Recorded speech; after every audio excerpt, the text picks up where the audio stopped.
마태복음 28장 16절에서 20절 한 절씩 교독합니다. 11 제자가 갈릴리에 가서 예수께서 지시하신 산에 이르러 예수를 배웠고 경배하나 아직도 의심하는 사람들이 있더라. 예수께서 나와 말씀하여 이르시되 하늘과 땅의 모든 권세를 내게 주셨으니 그러므로 너희는 가서 모든 민족을 제자로 삼아 아버지와 아들과 성령의 이름으로 세례를 베풀고 20절 함께 읽습니다. 시작. 내가 너희에게 분부한 모든 것을 가르쳐 지키게 하라. 볼지어다 내가 세상 끝날까지 너희와 항상 함께 있으리라 하시니라. 아멘. 2017년도에 이탈리아 베니스 마라톤 대회에서 있었던 일입니다. 경기 중반까지 정상급 선수 6명이 그렇게 선두 그룹을 유지하고 형성해서 뛰어가고 있었습니다. 그러다가 중반쯤 되어서 이들의 우승이 매우 유력해져 있는 상황이었는데 방향을 인도하던 오토바이가 길을 잘못 들어요. 그러니까 코스를 잘못 착각하여 진입을 합니다. 그것을 알지 못하는 선수들은 당연히 앞에 안내하는 오토바이를 따라서 그 길을 쭉 따라가게 됩니다. 그래서 수백 미터를 잘못 달려버려요. 그리고 뒤늦게 방향을 깨닫고 돌아오게 되는데 이 과정에서 한 2분 정도가 허비가 되고 맙니다. 그래서 선두 그룹이 이 잘못된 길을 갔다가 다시 돌아오는 바람에 다른 선수, 뒤에서 달리던 이탈리아 선수가 우승을 하게 되는데요. 이탈리아 선수가 이 베니스 마라톤 대회 우승이 22년 만에 그렇게 이루어진 결과라고 합니다. 선두 그룹이 느린 게 아니었죠. 빠르게 달렸습니다. 그런데 잘못 길을 들어서는 순간부터는 인정을 받을 수가 없는 거, 우승컵을 들 수가 없는 겁니다. 우리의 인생을 마라톤에 때로는 비유하기도 하거든요. 우리가 쭉 목표와 방향을 향해 걸어갈 우리들의 인생의 마라톤입니다. 그래서 우리의 마라톤도 참 중요한 것이요. 빠른 것이 중요한 게 아니라 바른 것이 중요해요. 빠르기보다 바르기. 정확한 방향을 보고 바르게 걸어가는 것이 참 중요하다고요. 마라톤은 어떻게 바른 코스가 이렇게 전 코스가 인정하는 코스가 이렇게 딱 정해집니까? 주최 측이 그렇게 정하는 거거든요. 주최 측이 그렇게 코스를 정하면 그게 정답이 되는 거예요. 우리 인생도 여러분들 마찬가지입니다. 우리의 인생의 정확한 방향은 내가 결정하는 게 아니에요. 우리를 지으시고 우리를 만드신 하나님께서 우리의 인생의 정확한 방향을 결정하시는 겁니다. 그 방향대로 걸어가는 것이 곧 바른 방향이에요. 그래서 내가 이것이 옳다. 세상에서는 요즘은 그런 이야기 많이 하잖아요. 정답이 없으니 네가 행복해? 네가 옳다고 생각해? 그럼 그거 정답이지 그럼 그 길로 걸어가. 그러니까 세상에도 정답을 모르는 거예요. 그러니까 각자가 다 다르고 걸어온 배경도 다르고 앞으로 걸어갈 길도 다르니 그냥 네가 행복해? 그럼 그거 정답이라고 우리는 생각해. 그렇게 세상은 이야기한다고. 근데 여러분들 성경은 그렇게 말씀하고 있지 않아요. 성경은 정답이 있대요. 우리가 걸어가야 될 바른 길이 있대요. 그것을 분명히 우리에게 말씀하고 계신다고요. 성경에서는 많은 부분에서 하나님께서 우리를 지으셨음을 분명히 말씀하십니다. 그래서 지으신 그 주님을 인정하고 그 주님이 만들어 놓으신 바른 길을 따라가는 하나님을 인정하는 삶과 하나님을 인정하지 않는 삶은요, 너무너무 다른 거예요. 너무 달라요. 인생의 목표와 방향 너무도 다를 수밖에 없습니다. 잠깐 조금 다른 게 아니에요. 그냥 목표, 걸어가야 될 종착지 자체가 다른 거예요. 모든 인생이 행복을 꿈꾸며 걸어가죠. 그런데 세상이 말하는 행복과 성경이 말하는 행복은 전혀 달라요. 세상이 말하는 행복은 무엇입니까? 조건 중심의 행복이죠. 좋은 배우자, 행복한 가정, 관계가 좋아야 행복입니다. 좋아야 행복이에요. 건강하게 오래 살아야 행복이죠. 경제적으로도 안정이 되어야 행복입니다. 모든 기준은 일단은 어디에 있어요? 모든 기준이 일단 내가 되어 있는 거예요. 내가 기준이 되어 있고, 그리고 안 좋고 이게 그런 건 안 돼요. 풍족해야 되고 있어야 되고 가져야 되고 넘쳐야 돼요. 그게 곧 행복이라고요. 그러나 여러분, 성경이 말하는 진짜 행복은 달라요. 세상이 말하는 기준과는 아예 차원이 달라요. 그래서 성경이 말하는 중심, 복의 중심은 누가 되어 있냐면 하나님과의 관계 안에서의 복을 우리에게 항상 말씀을 하세요. 그래서 하나님 중심이라고요. 시편 1편 우리가 잘 아는 말씀이죠. 악인의 꾀를 쫓지 않고 죄인의 길에 서지 않고 오만한 자들의 자리에 앉지 않으며 여호와의 율법을 즐거워하고 그의 율법을 주야로 묵상하는 자를 어떤 자라고 이야기해요? 복 있는 사람이라고 얘기하는 거예요. 복 있는 사람이 이런 사람이래요. 세상이 말하는 복과는 전혀 거리가 멀죠. 예수님이 8가지 복, 8복에 대해서 가르치셨습니다. 마태복음에 기록된 8복의 내용을 보면요, 복을 이야기하세요. 그럼 우리가 생각할 때 복이 뭐였어요? 뭐 이렇게 가정이 행복해지는 법, 뭐 이렇게 좋은 관계를 유지하는 법, 돈 많이 버는 법, 좋은 지위를 얻는 법, 이런 게 나와야 될 것 같잖아요. 주님의 말씀은 그게 하나도 없어요. 어떤 복 이야기하셨어요? 심령이 가난한 복 얘기하시는 거예요. 애통하는 복을 이야기하세요. 의를 위하여 박해를 받는 복을 이야기하신다고요. 이 중에서 세상이 말하는 복은 단 하나도 없습니다. 여러분들 애통하는 게 왜 복이에요? 세상이 말하면 애통이 없어야 복이죠. 그런데 여러분들 성경에서 예수님은 애통하는 자가 복이 있다라고 가르치셨어요. 왜냐? 애통하는 자가 그 간절함과 눈물을 통해 하나님의 위로를 경험하기 때문에 주님의 관계 안에서 그것이 복이 된다는 거예요. 그 애통 자체가 주님과의 관계가 있기 때문에 그 관계 안에서 그것을 하나님의 위로를 경험하는 그것이 복이라고 하는 거예요. 의를 위하여 박해를 받는 것이 여러분들 왜 복입니까? 의를 위하여 박해를 받는 거, 의를 위하여 박해를 안 받아야 복이죠. 세상은 핍박을 받지 말아야 된다고 이야기를 합니다. 핍박을 받을 때에 그것을 이길 만한, 누구도 나를 누르지 못할, 그 핍박하지 못할 내 힘이 있어야 그게 복이라고 이야기를 한다고요, 세상은. 그런데 성경은 그렇지가 않아요. 의를 위하여 박해를 받는 그 자체가 복이라고 이야기를 하는 거예요. 의를 위하여 박해를 받는 자에게 천국을 약속하신 하나님이 계시기 때문에 그것이 복이라는 거예요. 이것도 뭐예요? 하나님과의 관계 안에서의 복인 거예요. 하나님과의 엮여지는 거라고요. 여러분들, 이것을 인정하고 받아들여지는 사람들을 우리는 누구라고 불러요? 그리스도인이라고 부르는 거예요. 하나님의 복을 인정하고 하나님의 행복, 하나님이 우리에게 제시하신 바른 길, 빠른 길이 아니라 바른 길, 정확한 그 길을 걸어가는 사람들을 우리는 그리스도인이라고 부르는 거예요. 그리스도인들은 이 선택이 여러분 너무도 분명해야 돼요. 그리스도인들의 선택은 이 선택이 분명해야 된다고요. 내가 주님께서 제시하신 바른 길을 향해서 그 길을 걸어가고자 하는 의지, 결단, 그리고 고백이 중요하다고요. 그리스도인의 뜻은요, 그리스도께 속한 사람이라는 뜻이에요. 이것이 안디옥에서부터 불렸는데 이것이 불려지게 된 것은 뭐 내부에서 부른 게 아니라 아마도 외부에서 불려졌을 거라고 그렇게 추정을 합니다. 저들은 그리스도께 속한 사람이라는 뜻이에요. 저들은 누가 봐도 그리스도께 속한 사람, 그리스도와 함께 그리스도와 닮아가는 사람들이라는 뜻의 그리스도인이에요. 그리스도께 속하여 그리스도를 따르고 그의 말씀을 따라가는 사람들을 뜻한다고요. 단순히 기독교입니다, 교회를 다닙니다가 아니에요. 이것은 내 마음의 결정이에요. 우리의 교회를 다닌다는 행동이 아니라 내 마음의 분명한 기준이에요. 하나님의 말씀을 기준으로 바른 길을, 나는 그 길, 주님이 제시하신 그 길을 따라가는 사람들, 그리스도께 속한 사람들이라는 뜻이라고요. 그러니 여러분들, 만약에 아직도 이것이 분명하지 않다면요, 사실은 뭐 우리는 그리스도인이라고 부르죠. 그런데 주님이 볼 땐 그리스도인이 아닐 수가 있다고요. 기준이 분명하냐고요. 우리의 삶의 기준이 분명하냐고요. 내 삶에 그것을 인정하고 세상의 기준의 행복이 아니라 하나님의 말씀의 기준과 바른 길을 내가 인정하고 선택하고 걸어가고자 하는 의지가 있냐고 묻는 거예요. 만약에 여러분들 이것이 분명하지 않다면 하나님께서 우리에게 하실 말씀이 뭐겠어요? 이거 인정하라고 이야기하시겠죠. 주님 뭐 다른 말씀 뭐 하시겠어요? 하나님은 이걸 인정하라고 하시겠죠. 하나님을 인정해라, 하나님을 믿고 따르기로 결단하라, 주님은 그거 말씀하시겠죠. 다른 그 뒤에 이야기를 할 게 뭐 있어요? 뭐 서로 사랑해라, 원수를 뭐 사랑해라, 뭐 이런 이야기 할 게 뭐가 있어요? 그 뒤에 이야기를 할 이유가 없어요. 먼저는 뭐예요? 이 기준이 분명하냐는 거예요. 하나님을 인정하고 그 행복을 향해 걸어갈 주님께서 우리에게 제시하신 바른 길을 동의하고 따라가냐는 거예요. 이 외의 모든 말씀, 그것을 인정하지 않는다면 의미가 없어요. 여러분들, 세례가 뭐예요? 우리 그리스도인이 된다는 첫걸음이 사실 우리 교회 안에서도 세례거든요.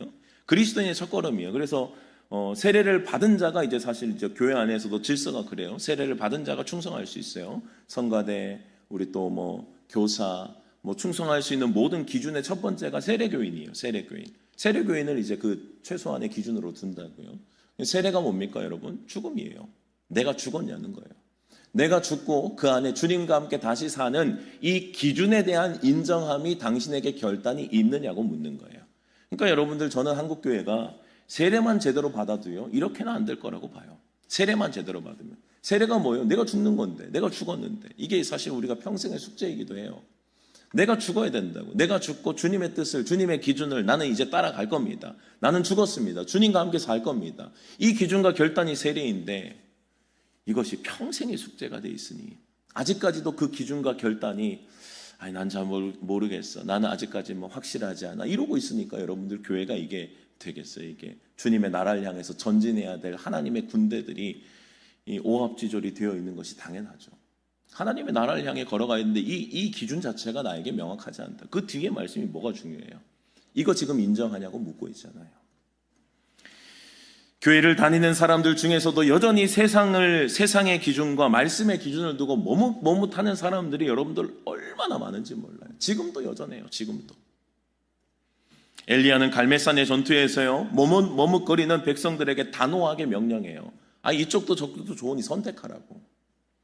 너희가 어느 때까지 둘 사이에서 머뭇하려느냐? 여호와가 만일 하나님이면 그를 따르고 바알이 만일 하나님이면 그를 따를지니라 하니 백성이 말 한마디도 대답하지 아니하는지라.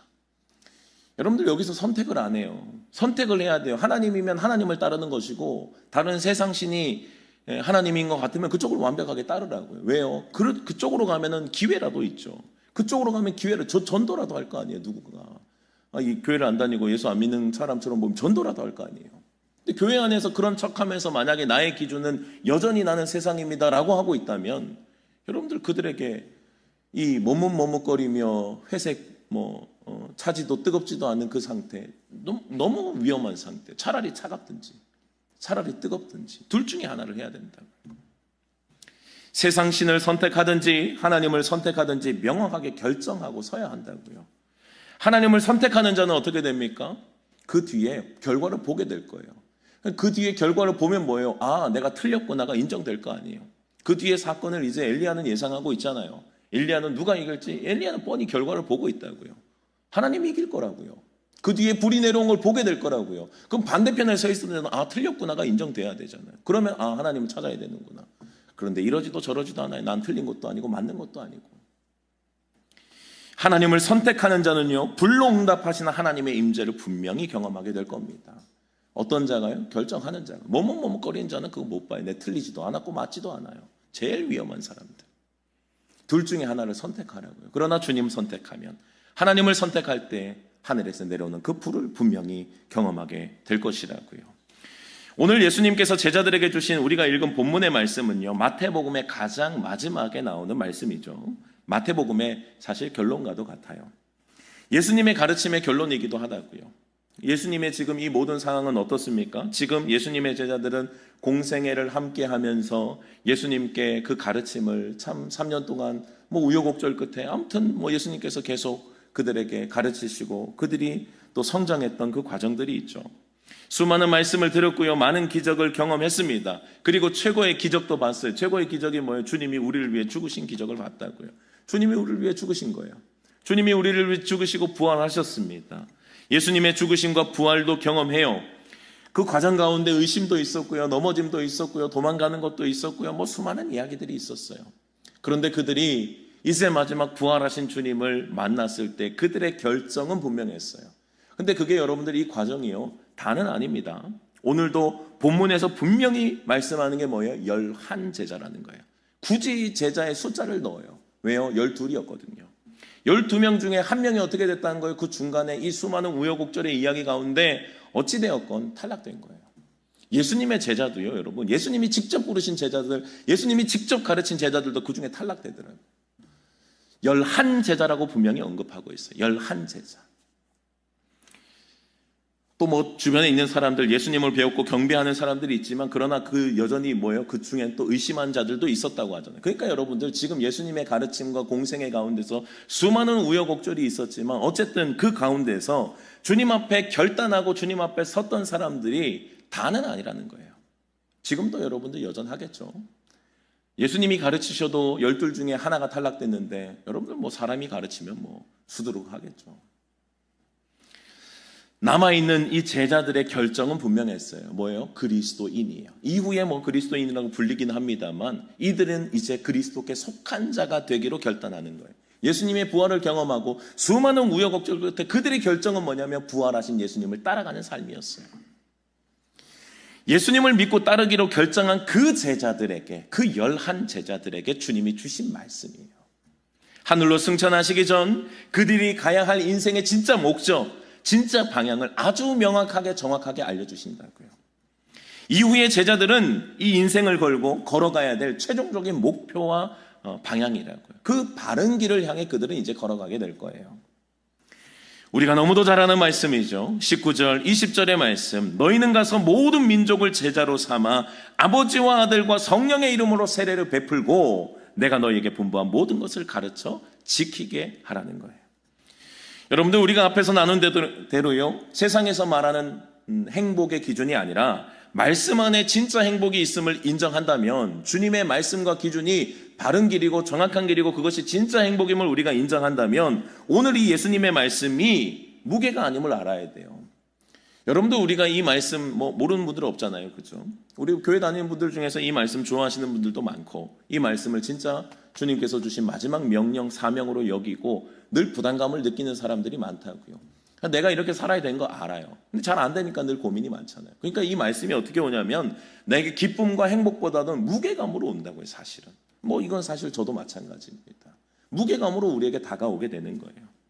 근데 여러분들 우리가 주님의 말씀에 아까 우리가 행복에 대해서 나눈 것처럼 잘 생각해 보면 제자들을 고생시키려고 이 말씀 주셨겠어요? 내가 이만큼 고생했으니 이젠 너희가 고생해라 라고 주신 거겠어요? 무거운 짐을 주려 한 것이 아님을 우리는 인정해야 된다고. 주님께서 우리에게 주신 제시하신 이 길은 뭐예요? 곧 우리에게 주시는 바른 길이고 행복의 길이라는 거예요. 주님과의 관계 안에서. 예수님이 제자들에게 주시는 삶의 목표이자 인생의 행복을 향한 분명한 내비게이션, 이것이 곧 주님께서 주시는 마지막 제자들이 살아가야 될 인생의 목표였다고요. 그것이 행복이니까. 예수님은 제자들에게 제자 삼는 삶, 예수님의 가르침을 전하는 삶, 그리고 가르쳐 지키게 하는 삶을 명령하셨어요. 예수님의 제자들은요, 그리스도인, 주님을 따르기로 결정한 그들을, 그리스도께 속한 그들은 이 말씀을 그대로 받아들여요. 그리고 이 명령에 자신의 삶 전체를 거는 거예요. 이 명령에 자신의 삶 전체를 걸어요. 대부분의 제자들은 그래서 사도 요한을 제외하고는 다 순교했다고 알려져요. 이 명령 앞에 그냥 내 인생을 거는 거예요. 이 인생이 주님께서 주신 명령이자 내 삶의 가장 큰 행복임을 인정하면서 제자들은 여기에 뛰어들어 가는 거예요. 예수님의 제자들은 이후에 복음을 전하다 순교하는 삶을 선택해서 끝까지 이 말씀을 목표로 삼아 걸어갔다고요. 말씀 안에서 인생의 방향을 설정하고 조금 더 흔들리지 않는 삶을 살았다고요. 사도 바울도 마찬가지잖아요. 사도 바울도 끝까지 이 예수 그리스도를 붙잡고 이 길을 향한 방향이 조금도 흔들림 없이, 한치의 목표에 흔들림 없이 걸어가는 거예요. 세상의 핍박, 환난, 고난, 그들을 멈추지 못했어요. 그들에게 그 기준이 분명했기 때문이에요. 예수님의 제자인 사도 바울, 오직 복음을 위한 삶, 복음을 향한 삶을 살았죠. 그리고 모든 민족을 제자로 삼았고요, 성부와 성자와 성령의 이름으로 세례를 베풀었습니다. 온전히 가르쳤고 지키도록 했어요. 그들이 인생의 목표, 그들의 행복, 그 목표 흔들리지 않았다고요. 여러분들 왜 많은 사람들이 잘 가다가 넘어질까요, 여러분? 흔들리기 때문이에요. 뭐가요? 목표가 흔들리기 때문에. 내가 가야 할 목적지, 종적지, 내가 가야 할 분명한 기준이 흔들리면 그런 거예요. 처음에는 인생의 목표가 정말 주님이었죠. 삶을 주님을 던지고, 주님을 향해 던지고 주님만 있으면 행복했다고요. 그런데 세상에 조금씩 변질되기 시작해요. 여러분들 우리는요, 주님을 사랑하든지 아니면 세상을 사랑하든지 이 둘 다 사랑이 안 돼요. 그래서 하나가 들어오면 하나는 밀려가는 거예요. 그래서 내가 주님을 덜 사랑해야겠다, 이게 아니에요. 세상을 사랑하는 마음들이 나에게 조금씩 밀려올수록 내 안에 있었던 주님 사랑하는 마음이 밀려가는 거예요. 둘 중에 하나예요. 세상에 밀려가든 하나님을 사랑하는 마음이 밀려오든 둘 중에 하나라고요. 둘 다 선택이 안 돼요, 여러분. 세상의 달콤함을 맛보면 세상을 사랑하기 시작해요. 변질되죠. 목표가 바뀔 수밖에 없죠. 세상의 달콤함에 젖으면 젖을수록 하나님을 향했던 그 목표와 바른 길은 이탈된다고요. 하나님의 백성 이스라엘, 그 왜 약속의 땅에 들어가서 변질됐습니까? 그들은 약속을 이루시는 주님을 경험했잖아요. 그들은 노예였어요. 애굽의 노예로 살았습니다. 그들에게 힘이 있어요. 뭐가 있어요? 뭐 군대가 있습니까? 뭐 돈이 있습니까? 그들 가진 게 아무것도 없어요. 그런데 주님은 그들을 건져내셔서 주님이 그들이 짓지 않은 성, 짓지 않은 땅, 주님께서 약속하신 그 땅을 주셨다고요. 그래서 그 가나안 땅에 정착하면서 행복한 그 삶을 사는 거예요. 그런데 그 땅에서요, 광야에서도 짓지 않았던 죄들이 이제 가나안 땅에서 시작이 되는 거예요. 아니, 그들은 고생도 안 한 시대예요. 고생도 안 한 후대들 아니에요. 광야 생활도 안 해본 그 다음 후대들이요, 가나안에 젖으니 갑자기 막 주님을 사랑하는 마음에서 그것이 밀려가기 시작하고 세상의 문화, 가나안의 우상들이 들어오기 시작하는 거예요. 삶의 즐거움으로 들어오기 시작할 때 하나님만 사랑해야 되는 그들의 삶의 목표가 흔들린다고. 그러니 그 시대가 사사기의 시대, 어두운 시대가 되는 거라고요. 자기의 속에는 옳은 대로 행하는 시대가 되는 거예요. 말씀이 없어요. 주님의 말씀에 나를 던지는 기준 자체가 사라지는 거예요. 소견에 옳은 대로 행하는, 기준 자체가 무너지니 소견에 옳은 대로 행하죠. 하나님의 말씀만을 순종해야 될 이스라엘 왕 사울 왕이 여러분들 왜 버림을 받았습니까? 어느 순간 하나님이 나를 세우시고 하나님의 말씀에 순종하며 걸어가야 될 나의 왕의 사명과 목표와 그 인생의 방향이요, 흔들리는 거예요. 사람들이 자꾸 옆에서 떠나가네. 뭔가 내 자리에 위협이 느끼고 사람들에게 존중과 인정을 받지 못하는 것이 막 조마조마해지고, 그럴 때 어때요? 주님의 말씀보다 자꾸 사람을 선택한다고요. 여러분들, 이게 인간이 연약하면 그럴 수밖에 없어요. 그냥 주님을 사랑하는 마음을 우리가 목표를 견고해야 하자면 흔들릴 수밖에 없다고요. 어느 순간 말씀보다 백성 눈치 보기 시작할 때 그는 결국 하나님을 떠나 악령에 사로잡힌 삶을 살아가게 되는 거예요. 사랑하는 여러분들, 하나님을 사랑하는 내 인생의 목표가 흔들리지 않기를 주님의 이름으로 축복합니다.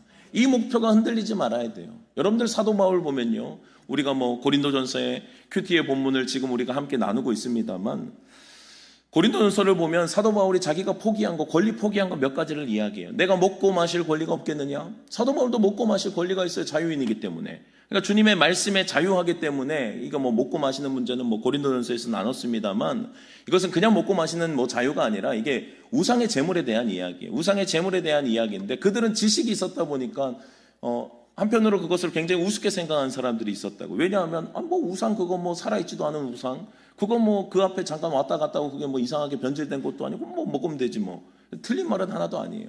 근데 사도 바울이 우상의 제물에 대한 이야기를 할 때, 그런데 그거 보고 믿음이 연약한 자들이 시험 들어, 같이 먹다 시험 들으면 너 어떡할 거냐고. 그래서 그가 했던 권리 포기가 뭐였어요? 나는 그들이 시험 들 거라면 나는 영원히 고기 안 먹겠다는 거예요. 난 영원히 고기 먹지 않겠다는 거예요. 나 그 권리 포기하겠다. 먹고 마실 권리가 내게 없냐? 있다는 거예요. 자유예요.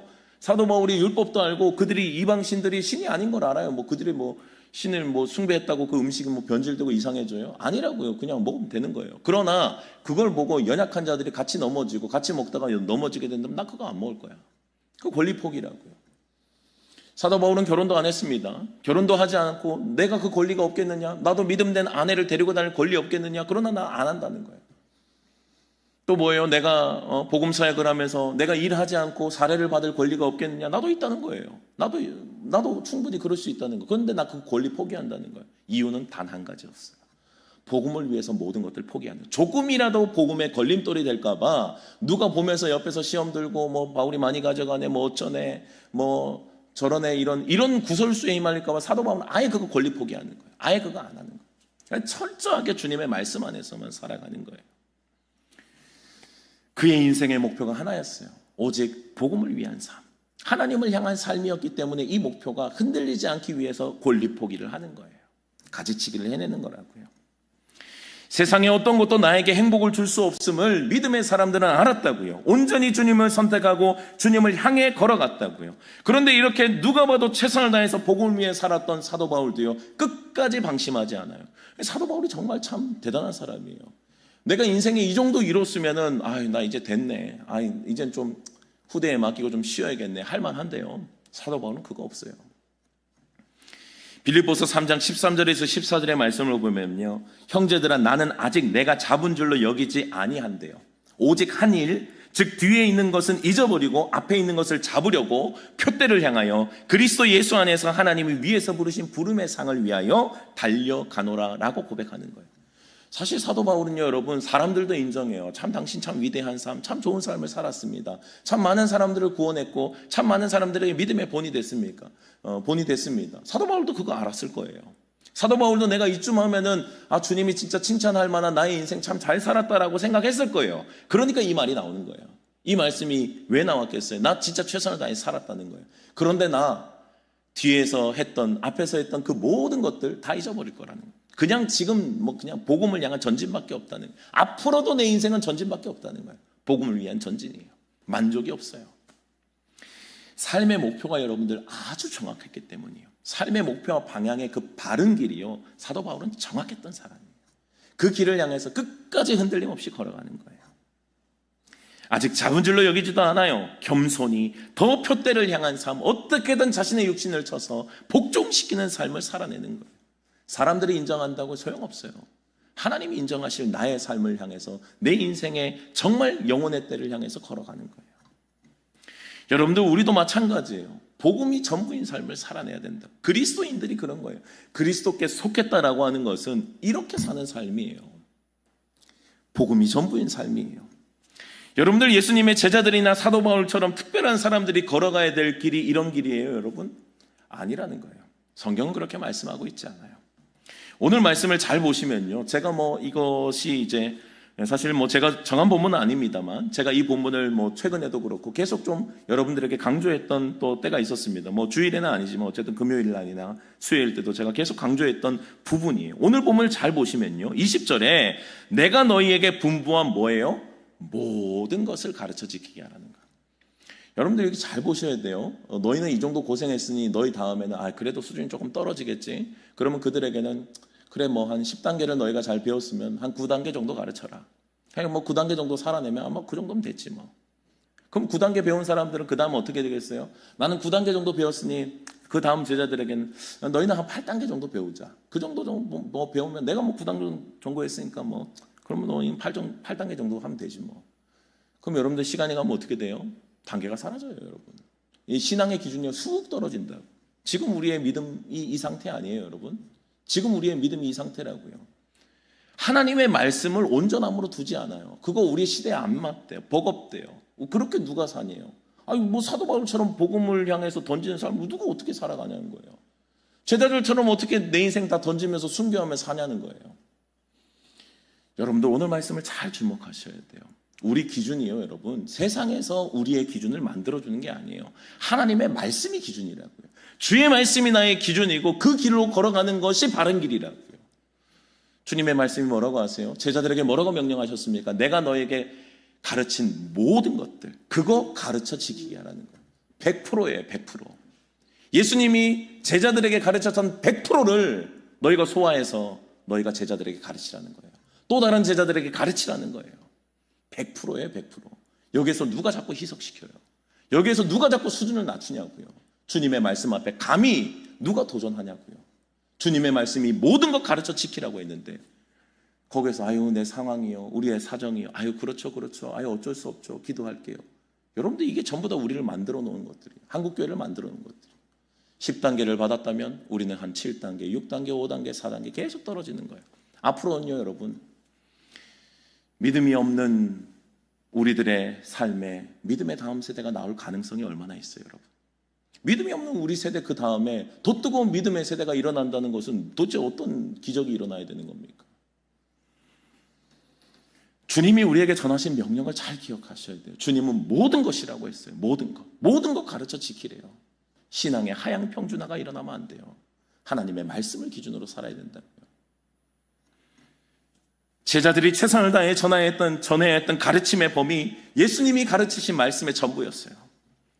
모든 말씀이 제자들이 전할 말씀의 범위였고 그들이 가르쳐 지키게 해야 할 말씀의 범위였다고요. 여기서 흔들리면 안 돼요.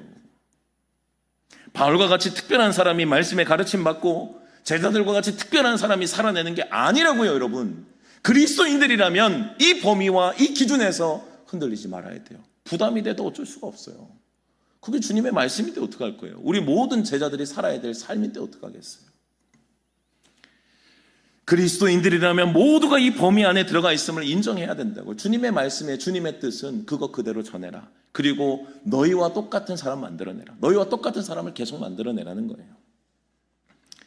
복음이 전부인 삶을 살아가는 것이 그리스도인이라는 거예요. 특별한 사람이 살아가는 게 아니라 그것이 그리스도인의 그냥 일반적인 아주 평범한 삶이라는 거예요.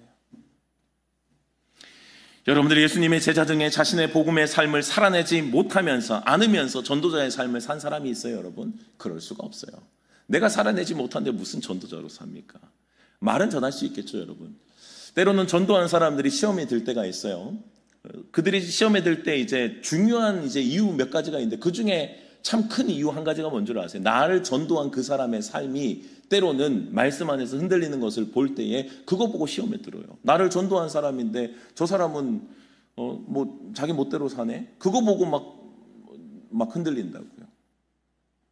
그러니 여러분들 복음 전도자는 반드시 내가 먼저 사는 거예요. 내가 살아내야 좋은 복음 전도자가 되는 것이고 그래야 진짜 복음 전도자로서의 사명 감당할 수 있어요.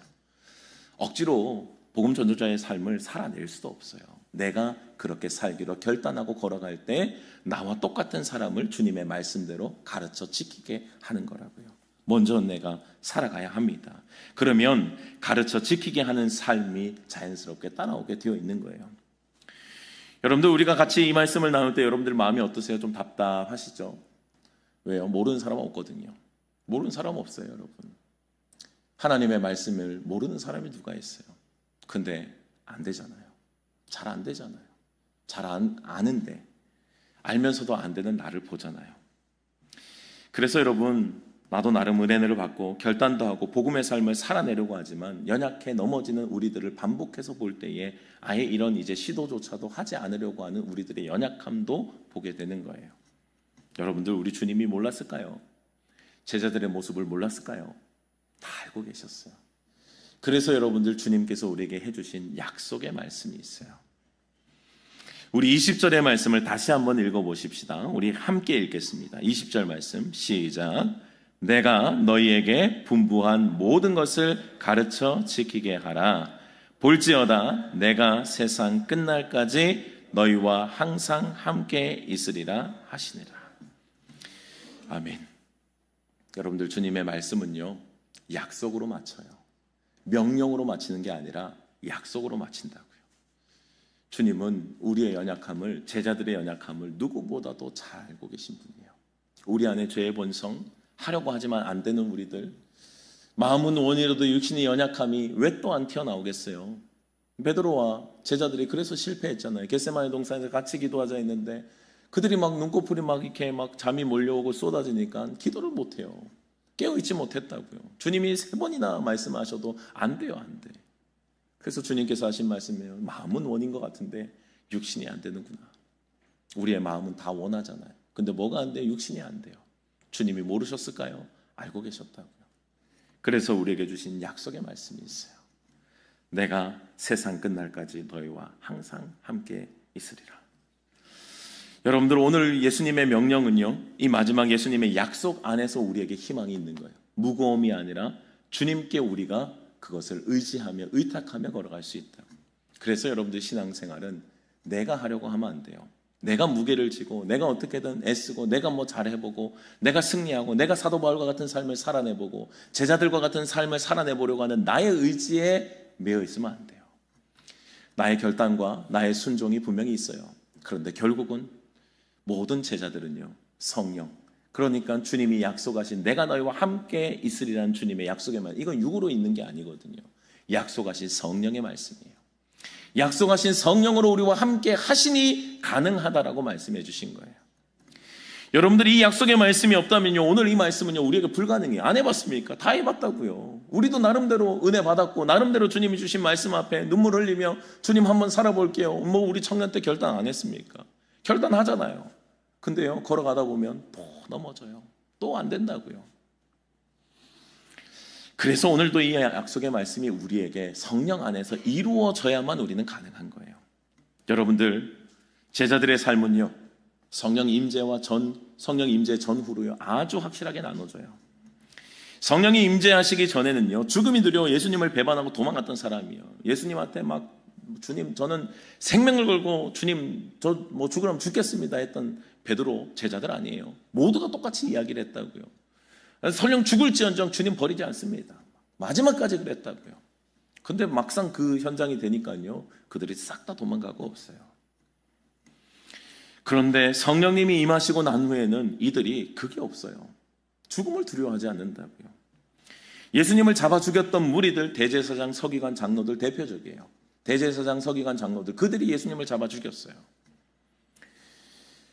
그런데 이후에 성령 충만한 베드로가요, 한 사건이 있어요. 성령이 충만해가지고 안진뱅이를 일으켰다고요. 성전 미문에 있는 안진뱅이를 일으켜요. 그리고 일으킨 다음에 거기에서 이제 말씀을 전하면서 뭐 이게 복음의 소동이 일어나요. 복음의 소동. 믿는 자들의 막 복음의 소동이 일어나니까 공회가 그들을 잡아들여요. 공회가 그들을 잡아들여서 막 그들을 신문하면서 그들의 이야기를 들어본다고요. 그러면서 그들이 이러지도 저러지도 못해요. 막 이거 잡아 죽이려고 했더니 사람들의 추종자가 막 너무 많이 생겼어요. 막 설교 한 번에 막 3,000명, 5,000명씩 막 들어오다 보니까 사람들이 막 그를 주목하고 있고 그의 말씀을 듣기를 원하고 막 이러다 보니까 사람들의 눈치 보는 이 대제사장, 서기관, 장로들이 이러지도 못하고 저러지도 못해서 그들에게 그냥 엄포를 해요. 뭐라고 얘기를 하냐면 이제 복음 전하지 말라고, 예수님의 이름 말하지 마라, 예수님의 이름 전하지 마라. 그때 베드로가 담대하게 이야기를 합니다. 하나님 앞에서 너희 말을 듣는 것이 하나님의 말씀을 듣는 것보다 옳은지 판단하라. 우리는 보고 들은 것을 말하지 아니할 수 없다. 그러고 돌아서서 나오는 거예요.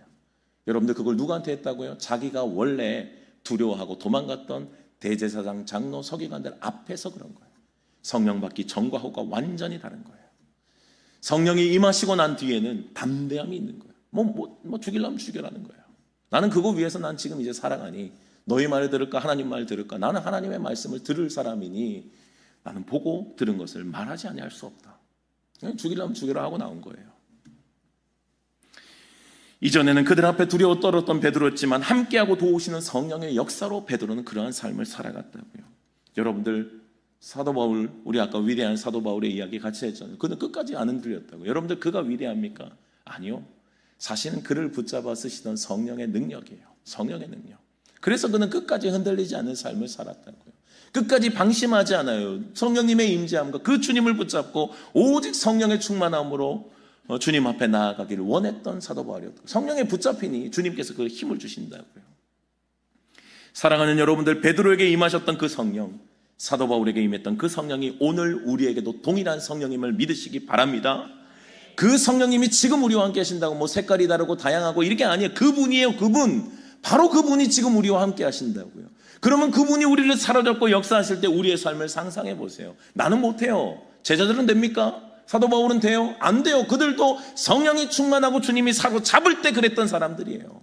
그럼 성령이 역사하시면 우리라고 안 될 이유가 뭐가 있어요? 주님이 역사하시면 제자들이 그랬던 것처럼 성령님이 함께 하시면 우리의 삶에도 반드시 이러한 역사가 일어날 줄로 믿습니다. 여러분들 이것을 늘 붙잡아야 된다고. 나는 연약해요. 나는 넘어져요. 맞아요. 우리는 부족한 자들입니다. 근데 여러분들 성령님은 하나도 안 연약해요. 때로는 넘어질 때가 있죠. 쓰러질 때가 있죠. 그러나 주님이 항상 함께 있으라는 약속의 말씀으로 마태복음을 마치시잖아요. 그 성령님의 약속이 지금은 아니에요. 다른 시대입니까? 아니요. 지금도 우리는 성령의 시대에 살아가고 있다고요. 약속의 말씀이 이루어진 시대라고요. 저는 저의 모습을 잘 알아요. 저의 연약함, 우리 가족들이 와 있지만요, 저의 연약함, 저의 학창시절 우리 가족들 다 알아요. 희망이 없는 자, 소망 없는 자, 너 커서 뭐가 될래? 그래서 제가 신학을 결정할 때요, 주님 앞에 철저하게 물어야 됐어요. 주님, 저는 지식도 없고요, 주님, 저는 자신이 없어요. 주님이 아무리 저에게 은혜를 주시고 성령님이 임하셔서 저를 사로잡아도 자신이 없는 거예요. 저는 못 가겠어요. 그리고 주님 앞에 마지막 결정해야 되는 그 시기에 제가 그 금요 철야로 기도를 기억을 합니다. 그때 주님 앞에 진지하게 물었어요. 주님, 이젠 진짜 결정을 해야 되는데 내가 가야 됩니까? 말아야 됩니까? 저 못합니다, 주님. 설교 1년이면 여러분들 몇 편인 줄 아세요? 일주일에 월요일부터 금요일까지 새벽 설교 몇 번입니까? 6번, 5번이죠. 수요 설교, 금요 설교, 주일 설교. 여러분들 1년이면 이 수도 없는 설교를 이거를 어떻게 하냐고. 이 성경이라고 하는 이 한 권 가지고 평생을 설교해야 된다고 살아가야 되는데 저는 그게 자신이 없는 거예요. 도대체 무슨 설교를 하면서 내가 가야 되냐고. 지식이 있는 것도 아니고 내가 주님 앞에 잘 준비된 삶 같지도 않고. 주님 앞에 기도했어요. 주님, 주님께서 말씀 안 주시면 못 갑니다. 주님, 저 자신 없어요. 주님. 그때 주님께서 주셨던 말씀이 이 말씀이에요. 기도하는 가운데 주님께서 겨우 제가 이제 암송하고 있던 말씀이니까 생각나게 하셨겠죠. 스쳐가게 하시는 거예요. 오늘 이 말씀이. 그래서 저는 이 말씀을 제가 오늘 정한 건 아니지만 성서 일과에 따라서 나온 본문이긴 합니다만 이 말씀이 저에겐 특별하다고요. 저를 주님의 길로 불렀던 주님의 말씀이었어요. 주님의 약속은 다른 거 다 필요 없었어요. 그냥 제일 마지막 부분이 그냥 눈에 들어오는 거예요. 내가 너희와 항상 함께 있겠다. 그리고 난 다음에 제가 기도의 자리에서 일어났어요. 여러분 기도 왜 해요? 응답 받으려고 하잖아요. 응답 받았으니 일어나 가야죠. 그래서 그 자리에서 바로 일어났어요. 주님 오케이 됐습니다. 알겠습니다. 주님이 함께 하신다고 하셨죠? 그러면 끝났습니다. 전 주님이 함께 하신다는 의미를 조금은 알았거든요. 그때 은혜가 좀 있어가지고. 이 의미가 무슨 의미인지 알았어요. 그래서 자리에서 일어났어요. 그리고 나갔어요. 주님 그러면 저 이제는 직진입니다. 그러면 주님 책임지십시오. 여러분들 이것이 저의 이야기만이 아니라고요. 이것이 저에게는 본격적인 또 신앙을 시작했고 또 주의 길을 걸어가는 기준이 되었지만 여러분들 그리스도인들의 삶이 다르지 않다고요. 특별하지 않다고요. 똑같이 이 길을 걸어가야 된다고요. 그리고 똑같이 약속하셨다고. 내가 너희와 항상 함께 있으리라. 사랑하는 여러분들 오늘도 주님께서 여러분들에게 주시는 말씀임을 믿으시기 바랍니다. 성령의 역사가 없는 제자들은 상상할 수 없어요. 성령의 역사가 없는 제자들 상상할 수 있어요? 내가 너희와 함께 항상 함께 있으라는 주님의 약속의 말씀이 이루어지지 않은 제자들을 상상해 보세요. 상상이 되는가? 상상이 안 돼요. 똑같은 거예요, 여러분. 주님께서 함께 하시지 않은 우리들의 인생은 상상이 안 돼요. 어떠한 역사도 일으킬 수 없다. 결단, 고집, 머리에 띠를 띠는 거, 다 넘어져요, 여러분. 사람이 얼마나 연약한데요. 얼마나 악한데요. 내 결단 한 달 못 가요. 그러나 주님이 함께 하시면 다른 이야기가 돼요. 주님이 함께 하시면 힘 주시고 능력 주시고 그때그때마다 샘솟는 주님의 지혜를 부어주셔서 주님이 승리하게 하실 것입니다. 사랑하는 여러분들, 승리는 나에게 있지 않아요.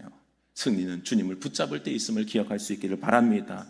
내가 너희와 항상 함께 있으려는 주님의 약속의 말씀을 붙잡고 오늘도 그래서 우리는 전진이에요. 어디로요? 복음의 삶을 향한 전진이에요. 주님의 약속의 말씀 앞에 우리 기준 낮추지 말자고요. 넘어질 수 있죠. 주님이 하신다고 하셨으면 우리는 그냥 가는 거예요. 복음의 삶을 살아내라고 주님이 말씀하셨고 가르쳐 지키게 하라고 하셨으니 내가 그 삶을 살아내고 나도 그런 사람들을 만들어내는 복음의 삶이 여러분들의 인생의 목표가 되기를 주님의 이름으로 축원합니다. 우리는 거기에서 인생의 승부를 걸어야 돼요. 다른 길은 없어요. 세상 안에 자꾸 행복의 기준을 바꾸지 마세요. 그리스도인들이 변질되면 안 돼요. 자꾸 세상의 행복, 그래서 세상이라야 복이라고 이야기를 해요. 그래서 이게 돼야 커야 몰려들어야 인정받아야 행복이래요. 그런 게 어디 있어요? 성경의 기준이 그게 없는데. 성경의 기준은 예수님께 가장 복을 받았던 제자들이 죽었음을 기억해야 돼요. 순교했다고요. 주님 때문에 죽었다고요. 그 복이에요, 여러분? 성경에선 복이래요. 우리가 가는 길이 그 길이라고요. 이 기준의 말씀 앞에 여러분들 오늘도 담대히 주님의 말씀에 반응할 수 있는 은혜가 있기를 축복합니다. 결단은 내가 하지만 도우시는 성령님의 역사로 우리는 반드시 승리하게 될 것입니다. 진짜 행복이 주님 안에 있습니다. 제자들이 걸어간 참 행복의 길, 오늘도 주님의 손 붙잡고 담대히 걸어가는 저와 여러분들이 되시기를 주님의 이름으로 축복합니다. 주님, 오늘 우리에게 주신 말씀이 하늘과 땅의 모든 권세를 가지신 분의 음성임을 잊지 않도록 도와주시옵소서. 하늘과 땅의 모든 권세를 가지신 분이 명령하셨고 약속하셨으니 우리는 이 말씀 앞에 나의 인생을 걸게 하여 주시옵소서. 이 말씀 앞에 인생을 걸었던 제자들처럼, 사도 바울처럼 우리도 복음을 위해 살아내는 축복의 인생이 되게 해 주시옵소서. 세상의 기준의 행복에 우리의 기준이 흔들리지 않도록 주님 도와주시고, 말씀 안에 주님이 복이라고 말씀하신 주님 안에 온전한 관계, 그것을 주님 앞에 고백하고 올려드리며 살아가는 축복의 인생들이 다 되게 하여 주시옵소서. 하나님, 우리가 먼저 그 길을 살아낼 수 있는 복음에 충만한 자가 되기를 간절히 소망합니다.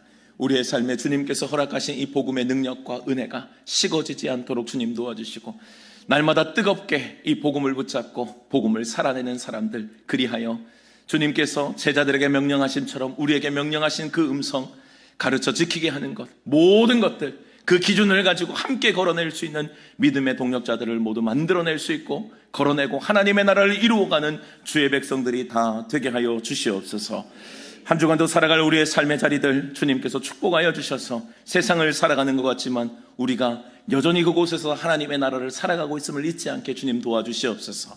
보내신 삶의 자리, 삶의 일터에서 부지런히 복음의 삶을 살아내며 하나님께 영광 돌리고 어느 곳에 있든지 복음에 합당한 삶, 먹든지 마시든지 주와 복음을 위해 살아내는 축복의 인생들 다 되게 하여 주시옵소서.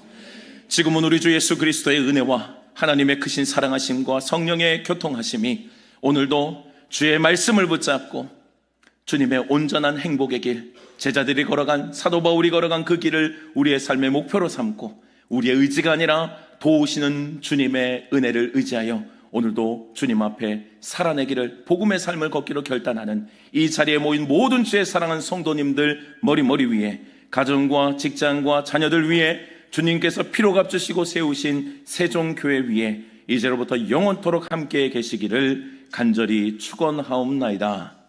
아멘.